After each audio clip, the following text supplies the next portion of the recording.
이번 작품은 자오메 카브레의 나는 고백한다입니다. 엄기니는 권가람입니다. 저는 이번 작품을요, 첫 번째는 이 작가의 작품을 겨울 여행을 읽고 알게 되었는데요. 이 작가의 글의 전개 방식, 문체, 그 다음에 독특한 분위기, 이런 것들이 마음에 오래 남아서요. 2011년 작품 나는 고백한다를 또 읽게 되었는데요. 이 글의 전개 방식이 상당히 독특합니다. 잉글리시 페이션트를 읽다 보면 시대와 장소, 인물들이 한 페이지에서 겹치면서 대화를 이어나가는 것을 볼 수 있었는데요. 그때 처음에 스토리가 엄청 꼬였거든요. 이런 전개 방식이 정말 낯설었는데 바로 자오메 카브레의 이번 작품이요. 똑같이 어떤 인칭 변화, 시점 변화, 그 다음에 장면과 시대가 한 페이지에서 심지어 한 대화 안에서도요. 이렇게 그것들이 뒤섞여 있습니다. 그런데요. 그런 것들을 잘 녹여내서요. 나중에는 부드럽게 그 스토리가 진행되게 그렇게 만들어줍니다. 전 바로 그렇게 이렇게 전개하는 이런 방식, 그러면서도 튀지 않게 글을 이렇게 완성시켜가는 그것이 바로 이 작가의 가장 큰 힘이 아닌가 싶습니다. 그리고 이 작가는 지금 카탈루냐어로 작품을 발표하는데요. 카탈루냐어는 옴기니 권가람의 그 뒷부분 설명을 잠깐 보면요. 이 카탈루냐어는요. 이 작품이 지금 배경이 스페인이니까 이 스페인 그 독재 정권 프랑코 정권에서 공공장소에서 사용이 금지된 언어였거든요. 그래서 비밀리에 교육을 받아서 지금 이 작가도 또한 부모님에게서 그렇게 받아서 이렇게 카탈루냐어로 작품을 발표하고 있는데요. 이것이 바로 어떤 거냐면요. 단순히 소통을 위한 장치가 아니라 억압의 역사를 상기시키거나 민족 자부심을 불러일으키는 감정의 기능을 한다는 것입니다. 그래서 이 작가의 공이 크다는 것이죠. 그러면 이 작품의 첫 페이지로 한번 들어가서 이 작가의 문장을 한번 보겠습니다. 저는 첫 페이지 첫 문장부터가 아주 문장이 아주 강하게 들어왔거든요.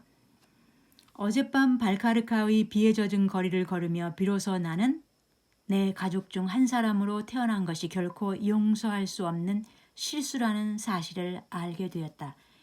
이 한 문장에서요. 저는 이 전체 3권, 1, 2, 3권으로 된 이 책을 아우르는 이 문장이 아닌가 싶습니다. 그러면서 그 다음 점점 커가면서 나의 생각과 행동을 정확하지 않은 믿음들과 잡스러운 독서 탓으로 돌리기 시작했지만 언제나 나는 혼자였으며 믿고 의지할 부모도 인생의 답을 내려주는 신도 내 곁에 없다는 것을 갑자기 깨달았다. 자, 이게 첫 번째 단락에서 나오거든요. 그러면서 그 뒷페이지에서 어떻게 나오냐면은 모든 것은 그 비탄에 빠진 남자가 500년 전 성 페레 델 부르갈 수도원에 입회를 요청하면서 시작되었다. 그러니까 이 한 페이지 지금 두 페이지만 봤는데도요. 그 앞에 지금 시점이 나오고 그 다음에 바로 500년 전 이야기가 나오고 그리고 또 이어서 그 다음에 한 200년이 지난 이렇게 훅훅 뛰어넘는 역사 스토리를 만들어내거든요. 그런데 그 스토리들이요. 나중에 가다 보면 한 대화 안에서도 뒤섞입니다. 그리고 인칭이나 시점이 바뀌고요. 그런데 그런 것들을 얼마나 잘 녹여냈는지요. 맨 글의 끝장면을 볼 때 상당히 놀랍습니다. 그 500년 전에 그 성페레 델 부르갈에 입단하는 이 미켈 수사, 이 수도회에서 저질러지는 이 이단이라는 죄목으로 저질러지는 이 악행, 그 다음에 또 나치에가 그 나치 친위 대령 힘러의 이야기가 또 나오거든요. 그가 유대인에게 저지르는 이런 악행, 그리고 그 밑에 보이트 박사, 회수 중령, 그러면서 쭉쭉쭉 이어져서 이 책의 끝 페이지까지도요. 어떤 배신이나 이런 것들이 이어집니다. 그러면서 이제 중간쯤에 가다 보면은 바이올린이 나오거든요. 그러면은 그 바이올린을 아버지가 지금 이 주인공 아드리아에게 세상에 하나밖에 없는 악기야 하면서 보여주는데, 그 바이올린을 제작한 사람은 그럼 누구였지? 그럼 그 또 아버지가 고문서 이런 거 쉽게 골동품 이런 거를 다룬다고 보면 되는데요. 그거를 그 무자비하게 사고 파는 그러한 그 악행들이 나오거든요. 자, 그러면서 우리는 그 바이올린이 그럼 500년 전에 그 수도의 이야기 있죠. 그러면 그리고 나서 어떻게 해서 그 지금 지금은 바이올린으로 남아 있지만, 그러면 이 바이올린을 만들기 위한 목재는 어떻게 구한 거야? 그리고 그 200년 정도 되는 이 나무를 누구가 심은 거지? 그럼 그 나무를 어떤 씨앗이었을까? 그렇게 쭉쭉 이어져서 올라갑니다. 그런데요, 씨앗에서부터 너무나 큰 비극이 있었습니다.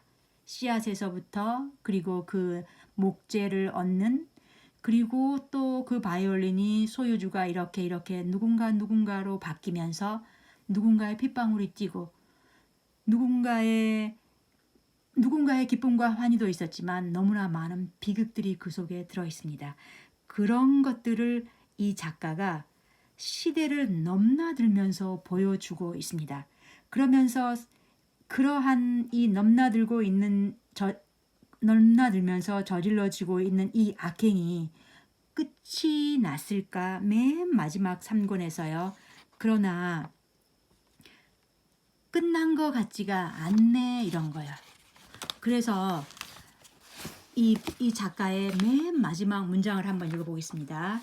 그러면서 짧게 리뷰를 마치겠습니다. 맨 마지막 페이지에서 이 작가가 어떻게 얘기하면요. 지금